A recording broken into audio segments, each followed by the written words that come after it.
Hello, welcome to Through Lucy's Lens weekly videos where I go somewhere interesting and hopefully you will find them interesting too.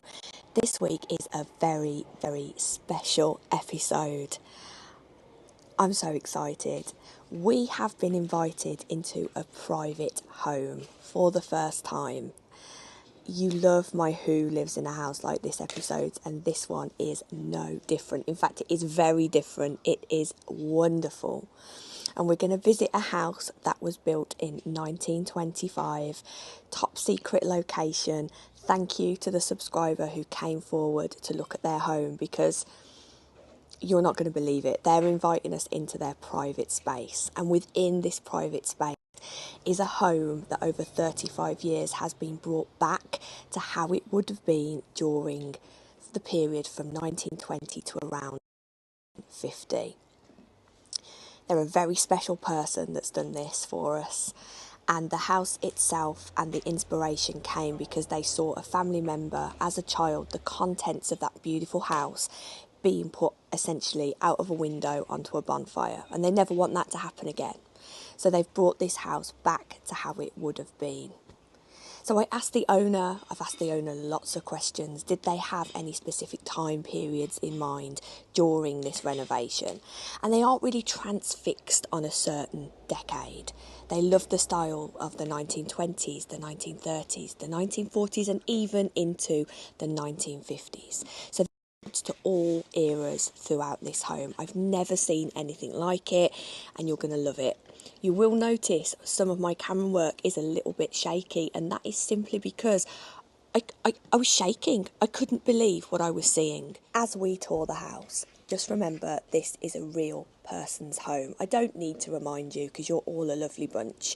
So you are going to see the odd modern thing because of course somebody lives here in 2025.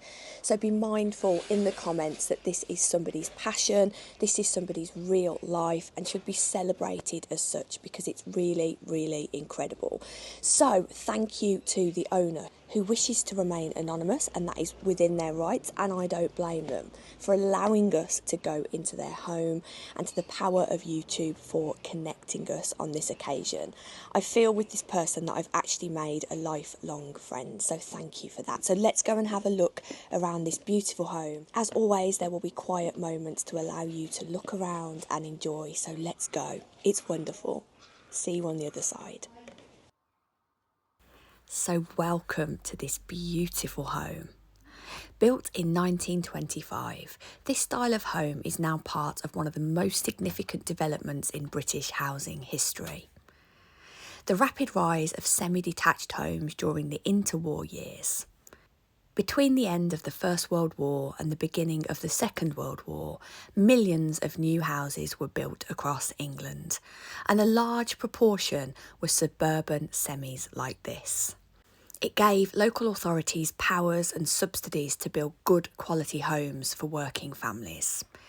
This home, although I can't show you the exterior for privacy reasons, is a semi-detached home of this period. The housing shortage in post-World War I Britain was severe. The war had halted nearly all private house building, and many urban areas were still dominated by dense Victorian terraces and poor quality housing stock, slums of which many were well past their best. In 1919, the British government passed the Housing and Town Planning Act, and this is better known as the Addison Act. This was the beginning of the council housing we know today. This house is not council built, but it's important to give you this context. By 1923, more than 200,000 council houses had been built under this programme. But the 1920s and 1930s also saw a growing desire to escape the congestion and health risks of inner city life. There were new transport options such as railways, electric trams and motor buses, and this allowed families to live further from their workplaces than ever before. This also made suburban development commercially viable. Private developers took note of this opportunity, particularly after state subsidies were cut in the mid-1920s. So from the late 1920s into the 1930s, they began to build private suburban estates with a focus on semi-detached houses like this. By 1939, an estimated 3 million homes had been built in England and Wales since 1919. And the 1939 register shows that nearly 80% of homes built between 1931 and 1939 were either semi-detached or detached. These homes were generally aimed at the growing lower middle classes, office workers, teachers, foremen in a factory and skilled tradespeople. The average cost of a semi-detached house like this was between £400 and £700, which is between £40,000 and £70,000 today. This, of course, depended on location. Mortgages became more accessible, especially with the rise of the building society. A typical semi-detached home of this period included 2 or 3 bedrooms, an indoor bathroom, which is a magnificent escape from the outdoor privies and bathrooms of previous housing. They had a living room and also a parlour, which would be a room for dining and entertaining. The kitchen was small, but it was functional, and there would also be a small scullery. Most of these houses also had front and back garden space. Some of the houses also featured a garage or a driveway, and this is a nod to the wider availability of the motor car. So how did the houses look? Well, mock Tudor gables, red or yellow brick facades and bay windows were common style choices. These were standardised so every home looked the same, quickly built and aimed at offering good living space without the cost of a detached home. Many of these houses were part of small developments on the edges of towns and cities. Birmingham, where I live, there are lots and lots of semi-detached houses from this period on the outskirts of the city. They weren't necessarily planned communities, but they were carefully marketed as affordable, aspirational homes. The 1939 register, which is a fantastic resource if you're interested in this period, provides a snapshot of who lived in this type of suburban house. Analysis of households on newly built streets in cities like Leeds, Manchester, London and Birmingham shows the following.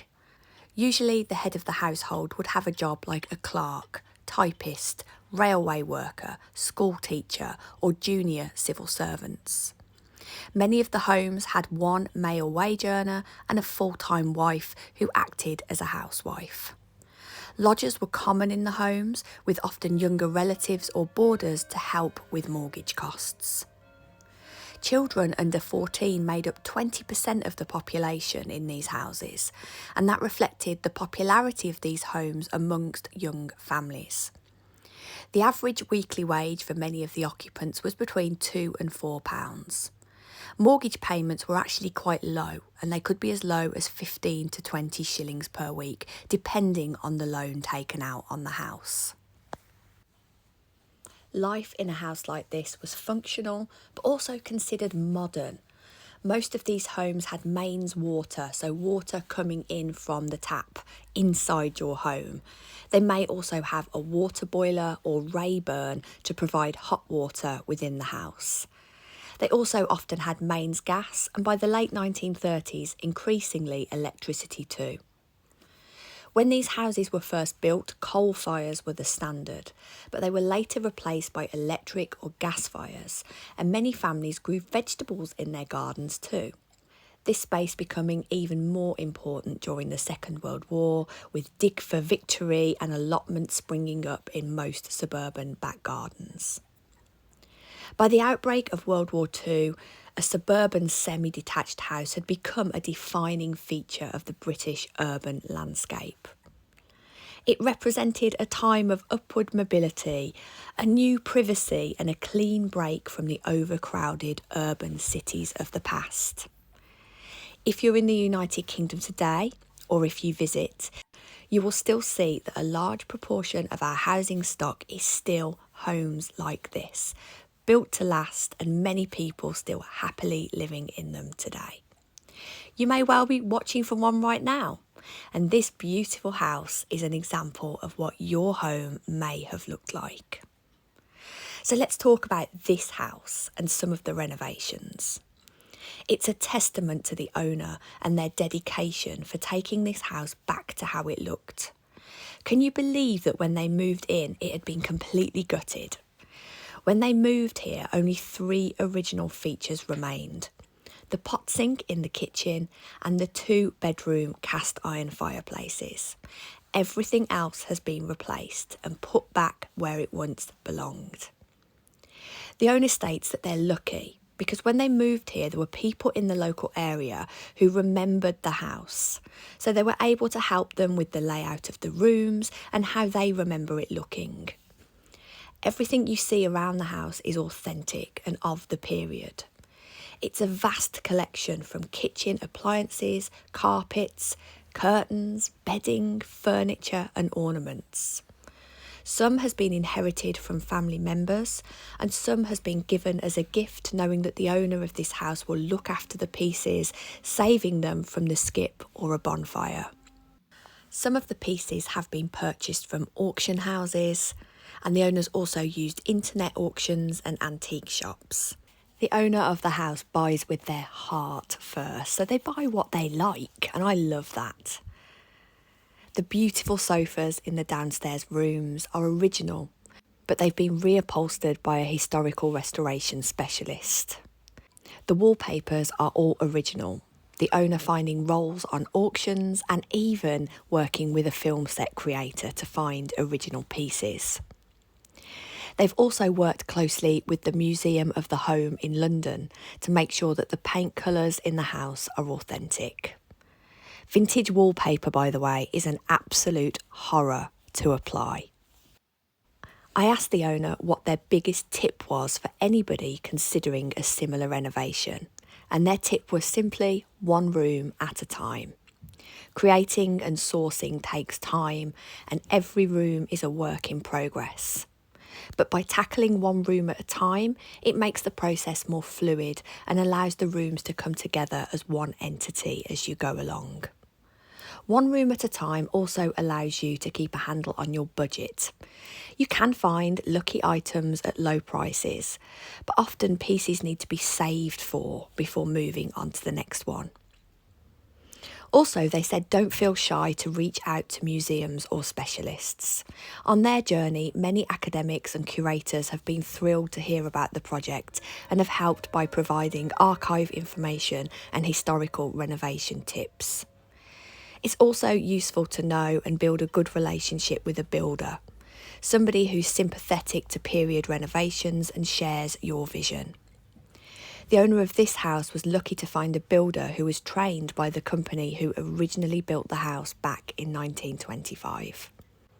Regarding inspirations for the project, Mr. Straw's house, run by the National Trust, came up. I haven't visited yet on the channel and I'm desperate to do so, by the way.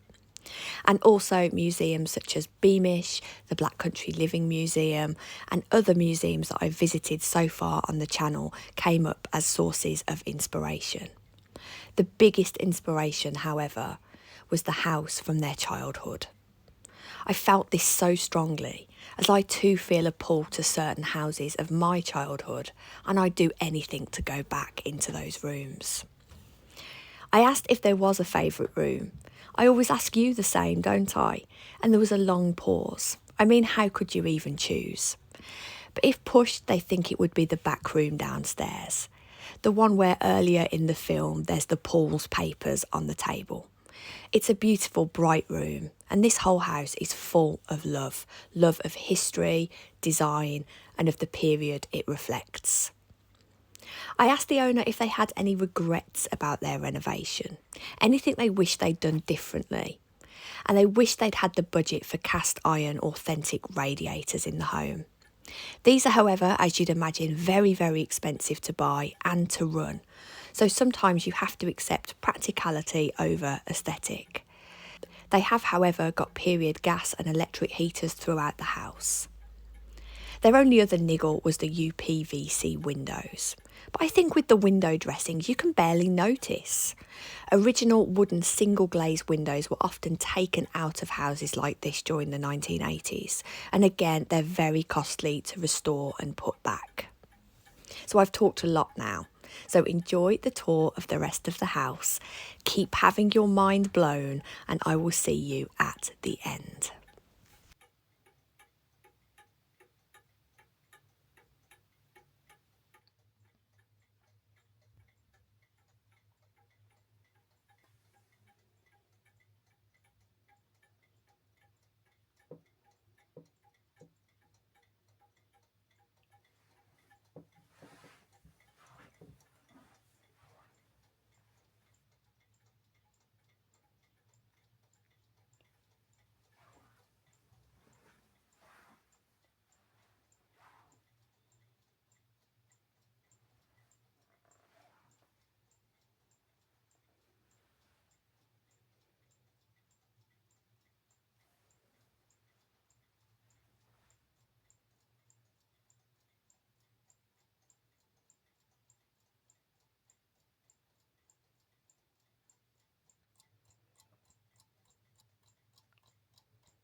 So gosh, what can I say?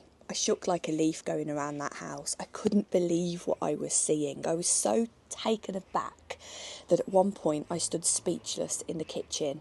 I'd forgotten all my faculties. I couldn't remember what I was doing there. Thank you so much for watching, for inviting us. I understood the owner because there's houses within my past that I would just love to go and visit again, to stand there, to feel the love, to enjoy being in that space. And thank you to the owner for your kindness, your hospitality, and letting me indulge in my passion for the real homes, real historical homes of real people. You're an absolute star. If you enjoyed this video, please, of course, hit the thumbs up, and I will see you in the comments. If you would like to send messages of love, support, thanks to the owner of the house, I've popped my email address right at the end of the video. Send me an email and I will make sure that the message gets to them. That was one of the best days of my life. Probably sounds ridiculous to say so, but when you're passionate like me, it really was, and long may it continue. Until next week, I'm still a bit speechless because I've just watched the house again through my screen. I'll see you later. See you soon. Bye.